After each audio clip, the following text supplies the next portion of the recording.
परमेश्वर गुरुर साक्षात् परब्रह्म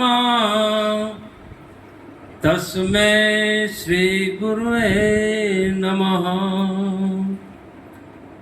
तस्मै श्री गुरुवे नमः। तो तमेव माता च पिता तमेव तमेव बन्धो च सखा तमेव तमेव विद्या द्रविणं तमेव तमेव सर्वं मम देव देवा। तमेव सर्वं मम देव देवा।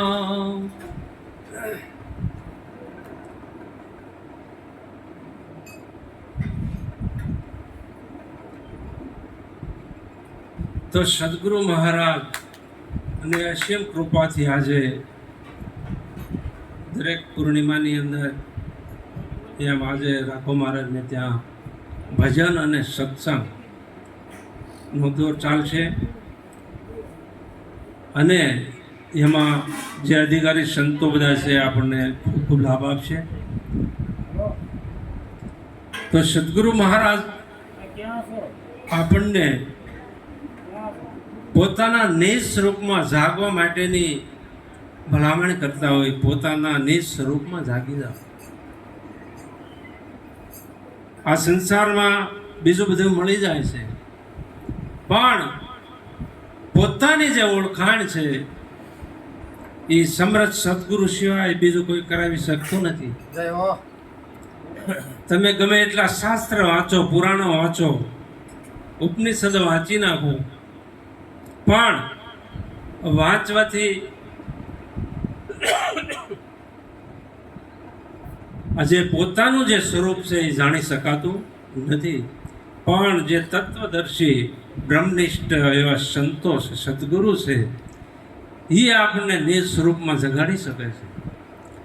એટલે અહંભાવનો ત્યાગ કરી અને એવા કોઈ સમર્થ સદગુરુના ચરણે જઈ તન મન ધન શિષ્યને સાંટે ભક્તિ ઓરી લેવાની જરૂર છે।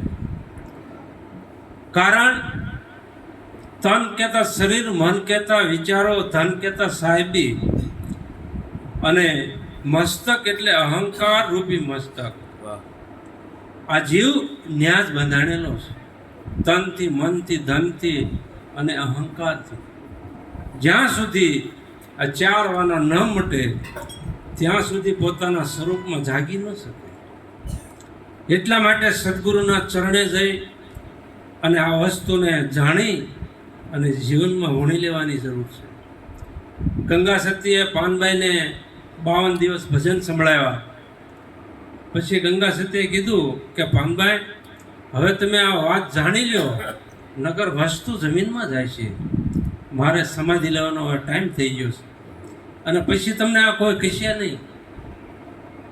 ત્યારે પાનભાઈને એમ થયું કે આ મારે ઉપદેશ લેવાનો બાકી છે, અને ત્યારે એ ઉપદેશમાં બેઠા અને હરિ મળ્યા આપોઆપ।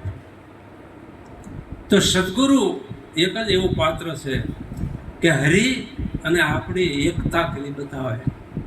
આપણને એક ઘરે લઈ જાય કે જે ઘરે આપણે રહેવું પડે,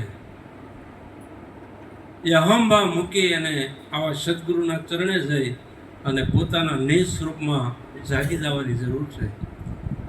બોલો સદગુરુ મહારાજની જય।